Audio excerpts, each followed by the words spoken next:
حضرت حسن اور حسین رضی اللہ عنہما. حضرت حسن کون تھے؟ حضرت حسن نبی صلی اللہ علیہ وسلم کے نواسے. الحسن بن علی بن ابی طالب الہاشمی القرشی المدنی الشہید. ٹھیک ہے، یہ بھی ہاشمی تھے، قرشی تھے، مدنی تھے، کیونکہ یہ مدینہ میں پیدا ہوئے تھے. ان کی کنیت ابو محمد تھی. نبی صلی اللہ علیہ وسلم کے نواسے اور دنیا میں ان کے خوشبودار پھول.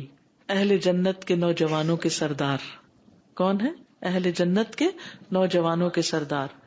سیدہ فاطمہ بنت رسول اللہ صلی اللہ علیہ وسلم کے بیٹے. ان کے والد امیر المومنین علی رضی اللہ عنہ. حضرت حسن نصف رمضان کو سن 3 ہجری میں پیدا ہوئے. کب پیدا ہوئے؟ 3 ہجری میں پیدا ہوئے. نبی صلی اللہ علیہ وسلم نے ان کی تربیت کی تھی. حضرت حسن بن علی 8 سال تک محمد صلی اللہ علیہ وسلم کے ہاتھوں تربیت لیتے رہے. آپ نے اپنی آنکھوں کے سامنے ان کی تربیت کی. آپ ان سے بہت محبت کرتے تھے. ولادت کے پہلے دن سے ہی ان کی تربیت کی ذمہ داری سنبھال لی. آپ نے ان کا نام حسن رکھا. ان کو برکت کی دعا دی، ان کو گٹی دی، اور آپ ان کے ساتھ کھیلتے تھے. یعنی بچپن سے ہی ان سے محبت کرتے، ان پہ شفقت کرتے، ان کو بوسہ دیتے، ان کو اپنے گلے سے لگاتے، ان کو اپنے کندھوں پر بٹھاتے. ہمارا بچوں کے ساتھ کیا سلوک ہے؟ ہم بچوں کے ساتھ کتنی محبت کرتے، ان کو کتنی توجہ دیتے. کیونکہ تربیت کرنے کے لیے پہلی چیز یہ ہے کہ ہم ان کو محبت دیں، ان کی غلطیوں کو اگنور کریں اور ان کی تکلیفوں پر صبر کریں. کیونکہ اگر ان کی تکلیفوں پر ہم صبر نہیں کریں گے تو ہم ان کی تربیت نہیں کر سکتے. بچے مسجد میں آئے ہیں، ذرا سا شور ہوا، ڈانٹ ٹپکار شروع ہو گئی، کوئی ادھر ادھر بھاگ رہا ہے تو اس کے پیچھے پڑ گئے، آنکھیں دکھائیں، بال کھینچے، ہاتھ کھینچے، یعنی ان کو ہم ایسی لکس دیتے ہیں کہ وہ چلے جائیں یہاں سے. تو پھر آپ کی مسجدیں آباد کون کرے گا آگے؟ میں سب بڑوں کو خصوصی طور پر تاکید کرتی ہوں کہ بچوں کی طرف سے آئی ہوئی تکلیفوں پر صبر کریں، ان کے ساتھ محبت کریں. ٹھیک ہے، ان کو ڈسپلن کریں، ان کے لیے ایسی ایکٹیویٹیز رکھیں، ان کے لیے ایسی چیزیں سوچیں کہ جس کی وجہ سے وہ نمازیوں کو تکلیف نہ دیں. لیکن صرف ڈانٹ ڈپٹ کر کے ان کو بگانا جو ہے یہ بہت بڑی زیادتی ہے. آپ اپنے لیے کوئی صدقہ جاریہ نہیں کما رہے. ان کے لیے الگ حصہ مخصوص کریں. کچھ لوگ ان کے اوپر ذمہ دار ہوں، وہ بیٹھ کر ان کو بھی کچھ سکھائیں تاکہ ان کا وقت ضائع نہ ہو. یہ نہیں کہ ماں باپ نماز پڑھ رہے ہیں اور بچے جو ہیں وہ آوارہ گردی کر رہے ہیں. کچھ بہنوں نے نماز نہیں پڑھنی ہوتی، وہ خود آگے بڑھ کر والنٹیئر کریں اور وہ ان کی ذمہ داری لیں اور ان کو سنبھالیں. حضرت حسن رضی اللہ عنہ 49 ہجری میں وفات پائے. زہر دیے جانے سے فوت ہوئے تھے. آپ دیکھیے کہ لوگ جو ہیں وہ نواسے رسول کو بھی نہیں چھوڑتے. شیطان اس طرح لوگوں کے پیچھے ہوتا ہے. بقیع غرقد میں اپنی والدہ فاطمۃ الزہرا کے پہلو میں دفن ہوئے. پھر ہیں حضرت حسین رضی اللہ عنہ.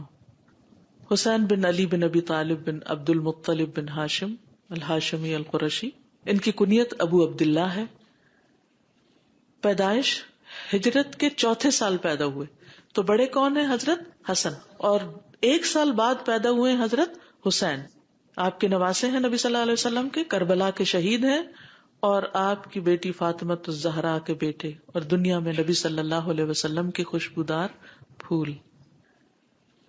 ان دونوں کے بارے میں نبی صلی اللہ علیہ وسلم نے فرمایا کہ یہ جنتی نوجوانوں کے سردار ہیں اور ان کے والد ان سے افضل ہیں. یعنی حضرت علی جو ہیں وہ مقام میں ان سے افضل ہیں. آپ کا ان دونوں کے ساتھ بہت تعلق تھا. حضرت حسن کی جب پیدائش ہوئی تو حضرت علی نے ان کا نام حرب رکھا. آپ تشریف لائے، آپ نے پوچھا میرا بیٹا تو دکھاؤ، اس کا نام کیا رکھا ہے؟ حضرت علی کہتے ہیں میں نے کہا حرب رکھا ہے. حرب کا مطلب ہوتا ہے جنگ. آپ نے فرمایا نہیں، اس کا نام حسن ہے. جب حسین پیدا ہوئے تو انہوں نے پھر ان کا نام حرب رکھ دیا. تو نبی صلی اللہ علیہ وسلم پھر تشریف لائے اور فرمایا میرا بیٹا مجھے دکھاؤ، اس کا نام کیا رکھا ہے؟ تو انہوں نے عرض کیا حرب. فرمایا نہیں، یہ حسین ہے. تو اس طرح آپ نے دونوں کے ملتے جلتے نام رکھے اور دونوں ہی بڑے خوبصورت نام ہیں، حسن اور حسین. ملا کر ان کو حسنین بنتا ہے. اب اس سے کیا پتہ چلتا ہے کہ اگر نانا یا نانی یا لڑکی کے پیرنٹس پڑھے لکھے لوگ ہیں تو اگر وہ تھوڑی مداخلت کر کے بچوں کے نام صحیح کرتے ہیں یا ان کی تربیت میں کوئی حصہ ڈالنا چاہتے ہیں تو دوسرے فریق کو اس پر مائنڈ نہیں کرنا چاہیے، ناراض نہیں ہونا چاہیے، بلکہ خوش ہونا چاہیے. ٹھیک ہے نا، اس کو ویلکم کرنا چاہیے. اور اگر نہ بھی ہو تو آپس میں دونوں خاندانوں کی محبت اسی طرح بڑھتی ہے کہ مشورے سے مل جل کے کام کریں. نبی صلی اللہ علیہ وسلم بچوں کے ساتھ کھیلتے تھے. حضرت حسن بن علی کے لیے آپ اپنی زبان نکالتے تھے. آپ اللہ کے رسول ہیں, آپ قرآن کی تعلیم دے رہے ہیں, سنت کی تعلیم دے رہے ہیں, اور جب بچوں کے ساتھ معاملہ کرتے ہیں تو ان کو خوش کرنے والی حرکات کر رہے ہیں. اچھا, اگر ہم میں سے کوئی زبان نکال کے کسی بچے کے ساتھ کھیل رہا تو کہ یہ تو میچور ہی نہیں ہے. نہیں, میچور ہوں جہاں ضرورت ہے میچور ہونے کی, لیکن بچوں کے ساتھ آپ ہر وقت بڑے بنے رہے اور خوف زدہ کرتے رہے ان کو, تو یہ ان کی تربیت میں فائدہ مند نہیں. تو جب وہ آپ کی زبان کی سرخی دیکھتے تو خوش ہو کر اس کو پکڑنے کے لیے ہاتھ آگے بڑھاتے. پھر اسی طرح یعلا بن مرہ کہتے ہیں کہ وہ لوگ نبی صلی اللہ علیہ وسلم کے ساتھ ایک دعوت کے لیے نکلے. تو جب آپ نکلے تو اچانک دیکھا کہ حضرت حسین گلی میں کھیل رہے ہیں. نبی صلی اللہ علیہ وسلم نے اپنے ساتھیوں کو چھوڑا, آگے بڑھے اور آگے بڑھ کر ان کو پکڑنے کے لیے ہاتھ پھیلا دیے, نہیں اس طرح آؤ میری طرف. تو وہ ادھر ادھر بھاگنے لگے, جیسے بچوں کی عادت ہوتی ہے نا, جب انہیں کہا ادھر آؤ تو وہ آگے پیچھے ہوتے ہیں. نبی صلی اللہ علیہ وسلم ان کو ہنساتے رہے, یعنی ان کے ساتھ کھیلتے رہے. آخر انہیں پکڑ لیا, اپنا ایک ہاتھ ان کی ٹھوڑی کے نیچے رکھا, دوسرا ان کے سر کے پچھلے حصے پہ رکھا, اور پھر ان کو چوم لیا اور پھر چھوڑ دیا, پھر چلے گئے. اب آپ دیکھیے کہ آپ اپنے کسی کام سے جا رہے ہیں اور بچے کھیل رہے ہیں, اگنور کر کے نہیں چلے گئے بلکہ اپنی محبت کا اظہار کر کے گئے ہیں. کیوں؟ بچوں کو جی اٹینشن ضرور دیں, کیونکہ بچوں کو سب سے زیادہ محبت چاہیے ہوتی ہے. اور پھر ایک بچے کی تربیت صرف ماں باپ نہیں کرتے, نانا نانی, دادا دادی, پورا خاندان, کنبا, قبیلہ, کہتے کہ پورا ولیج ایک بچے کی تربیت کرتا ہے, پوری سوسائٹی کر رہی ہوتی ہے. تو ہر ایک کو اپنا حصہ ڈال دینا چاہیے. کسی کا بھی بچہ ہو, پیار محبت سے آپ اس کو دیکھتے ہیں, اس کو کچھ بھی سکھاتے ہیں. یہاں مجھے کل تیمیہ بتا رہی تھی کہ جو ماشاءاللہ شگفتہ اور سمینہ ہے, اتنا پیار کرتی ہیں بچوں سے, جو بچوں کو سنبھالتی ہیں. کہتے ہیں کہ جب وہ مسجد میں مائیں ان کو لے کر آتی ہیں تو وہ ماں کو چھوڑ کے پھر ان کے پاس بھاگتے ہیں, یعنی ماں سے زیادہ پیار کرتے ہیں. اب آپ دیکھیے کہ ٹھیک ہے ماں کا بھی حصہ ہے, لیکن ان کا حصہ بیچ میں آ گیا ان کی تربیت میں. ان سے جو کچھ ان بچوں نے سیکھا پیار محبت اور شفقت کی وجہ سے, اس ساری زندگی ان کی شخصیت کا ایک حصہ رہے گا. اور اس طرح یعنی ایک استاد جو ہوتا ہے یا ایک کیئر ٹیکر جو ہوتا ہے اور بچوں کو دیکھنے والا, وہ سارے اس اجر میں پھر برابر کے شریک ہو جاتے ہیں. جی آپ کچھ کہتے ہیں؟ پہلے بچوں کو ہم اٹینشن دیتے نہیں, اور جب وہ پھر اس طرح کی حرکتیں کرتے ہیں تو ہم کہتے ہیں اٹینشن سیکر. جی بالکل. پھر آپ ان کے جذبات کا بھی خیال رکھتے تھے. ایک دفعہ رسول اللہ صلی اللہ علیہ وسلم پچھلے پہر کی 2 نمازوں ظہر یا عصر میں سے کسی نماز کے لیے باہر تشریف لائے, جب آپ حسن یا حسین کو اٹھائے ہوئے تھے. نبی صلی اللہ علیہ وسلم نے آگے بڑھ کر انہیں ایک طرف بٹھا دیا اور نماز کے لیے تکبیر کہہ کے نماز شروع کر دی. جب آپ اپنی نماز میں سجدے میں گئے تو خوب لمبا سجدہ کیا. تو عبداللہ بن شداد کہتے ہیں کہ میں نے سر اٹھا کے دیکھا اتنا لمبا سجدہ کیوں ہے. یعنی بعض اوقات ایسا تھا انسان سوچتے شاید کوئی میں مس کر کے میں نے سنا نہیں کہ اللہ اکبر امام نے کہی ہے. تو میں نے دیکھا کہ بچہ آپ کی پشت پر سوار تھا اور آپ سجدے میں تھے, تو میں دوبارہ پھر سجدے میں چلا گیا. جب رسول اللہ صلی اللہ علیہ وسلم نماز سے فارغ ہوئے تو لوگوں نے عرض کیا, یا رسول اللہ صلی اللہ علیہ وسلم آپ نے تو آج نماز میں بہت ہی لمبا سجدہ کروایا, ہم سمجھے کوئی حادثہ ہو گیا یا آپ پر کوئی وحی نازل ہو رہی, کیونکہ وحی جب نازل ہوتی تھی تو آپ دنیا سے لا تعلق ہو جاتے تھے. آپ نے فرمایا ان میں سے کچھ بھی نہیں ہوا, البتہ میرا یہ بیٹا مجھ پہ سوار ہو گیا تھا اور میں نے اس کی خواہش کی تکمیل سے پہلے جلدی میں اپنے آپ کو مبتلا کرنا اچھا نہ سمجھا, یعنی جلدی نہ کی کہ میں بس اس کو ہٹاؤں. ہمارے ہاں کیا ہے, اگر کوئی نماز پڑھا اور بچہ قریب آئے اور دوسرا پکڑ کے اس کو کھے, وہ چیخ داڑ رہا ہے اور اس کو وہ پکڑ خود لے جاؤ اس کو, میں ذرا نماز پڑھ لوں. نہیں, بی پیشنٹ, ساتھ ساتھ چلنے دیں اس کو. 2-4 دن تنگ کرے گا اور اس کے بعد وہ بھی ساتھ شروع ہو جائے.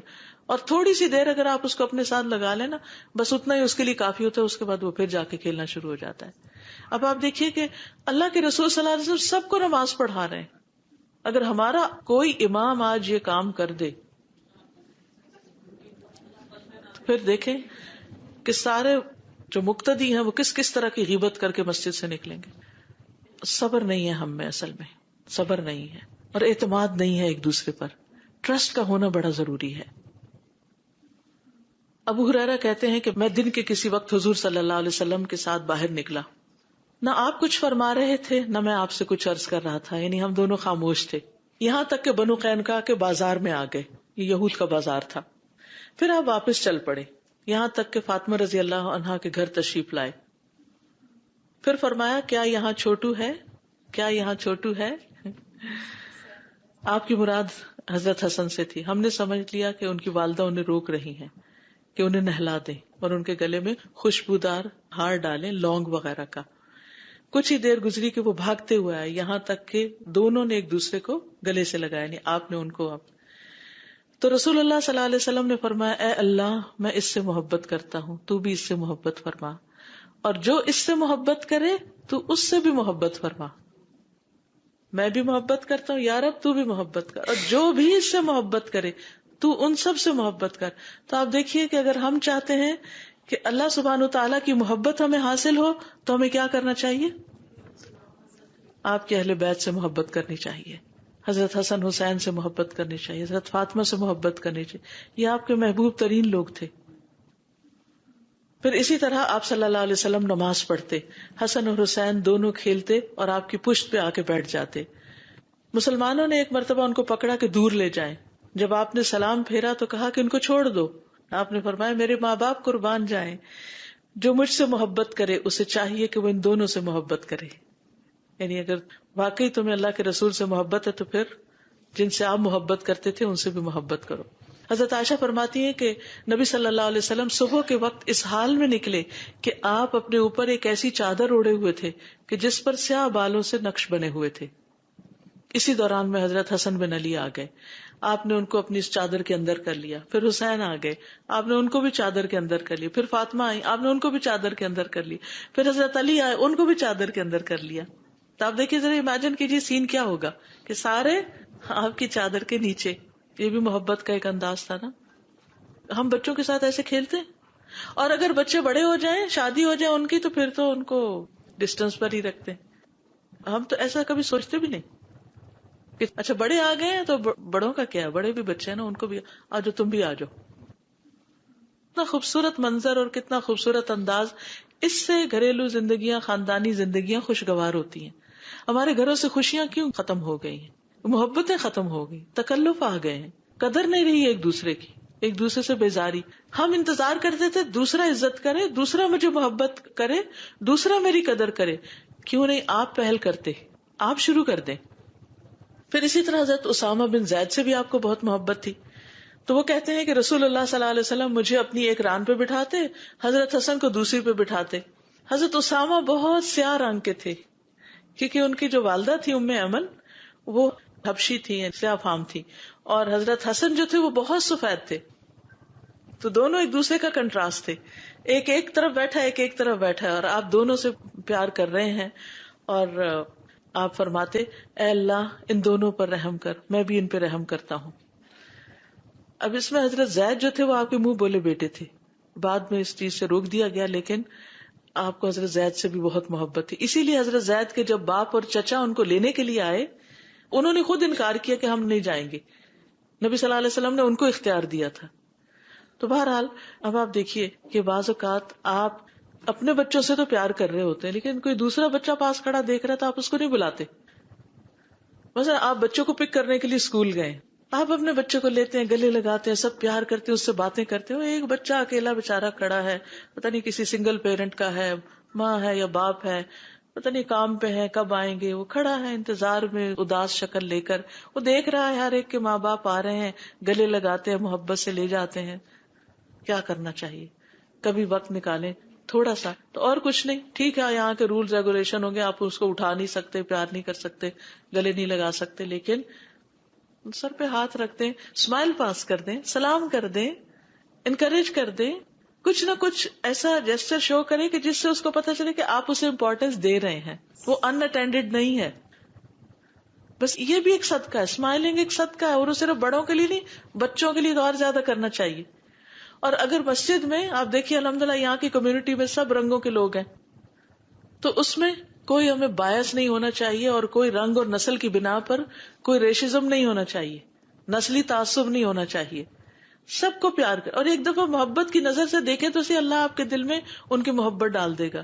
یہ نہیں کہے کہ یہ تو فلاں ہے اور یہ فلاں ہے اور یہ فلاں ہے، نہیں. ایون میں سمجھتی ہوں کہ جن گھروں میں نان مسلم بچے، جو خواتین بچوں کی ٹیک کیئر کرتی ہیں، ان بچوں سے بھی پیار کریں، کیونکہ بچے تو بچے ہیں نا سب. پھر اسی طرح برا کہتے ہیں میں نے رسول اللہ صلی اللہ علیہ وسلم کو دیکھا کہ آپ نے حسن بن علی کو اپنے کندھے پہ بٹھا رکھا تھا اور فرما رہے تھے اے اللہ میں اس سے محبت کرتا ہوں تو بھی اس سے محبت کر. ایک اور روایت میں آتا ہے کہ آپ نے ان کو اپنی گردن پہ بٹھایا ہوا تھا، یعنی کہ یوں دونوں ٹانگیں آگے کر کے. پھر ایاس کہتے ہیں میں نبی صلی اللہ علیہ وسلم اور حضرت حسن حسین کو آپ کے سفید خچر پر بٹھا کر اس کی باگ پکڑ کر چلا، یہاں تک کہ انہیں نبی صلی اللہ علیہ وسلم کے گھر میں لے گیا. ایک بچہ آپ کے آگے بیٹھ گیا، ایک پیچھے بیٹھ گیا. پھر اسی طرح یہ ہے کہ آپ ان کو اپنے ساتھ لپٹاتے بھی تھے، یعنی حق کرتے تھے. پھر اسی طرح یہ کہ قیامت کے دن بھی یہ نبی صلی اللہ علیہ وسلم کے ساتھ ہوں گے. اور اگر ہم چاہتے ہیں کہ آپ کے ساتھ ہم بھی ہوں تو پھر ہمیں کیا چاہیے کہ ہم آپ سے محبت کریں، آپ کے بچوں سے محبت کریں. المرء مع من احبہ. آج کے لیے اتنا ہی کافی ہے، وقت ہو گیا ہے. انشاءاللہ اس کی احادیث ہم نیکسٹ ویک پڑھیں گے. جی آپ کچھ کہنا چاہیں؟ سازا جیسے نبی صلی اللہ علیہ وسلم ان سے بہت محبت کرتے تھے اور بہت ساری آپ نے مثالیں دی، تو انہوں نے اللہ سے دعا کی کہ اللہ آپ بھی ان سے محبت کریں. تو آپ کی بات مجھے یاد آئی تھی، آپ نے کہا تھا کہ ہم اپنے بچوں کے لیے کیوں نہیں مانگتے. تو الحمدللہ اس دن سے ایک عادت بنائی کہ اللہ تعالیٰ میں اپنے بچوں سے محبت کرتی ہوں، آپ بھی ان سے محبت کریں. الحمدللہ. اوکے، سبحانک اللہم و بحمدک، اشہد ان لا الہ الا انت، استغفرک و اتوب الیک. السلام علیکم و رحمۃ اللہ وبرکاتہ. اللهم صل على محمد وعلى آل محمد كما صليت على إبراهيم وعلى آل إبراهيم إنك حميد مجيد. اللهم بارك على محمد وعلى آل محمد كما باركت على إبراهيم وعلى آل إبراهيم إنك حميد مجيد.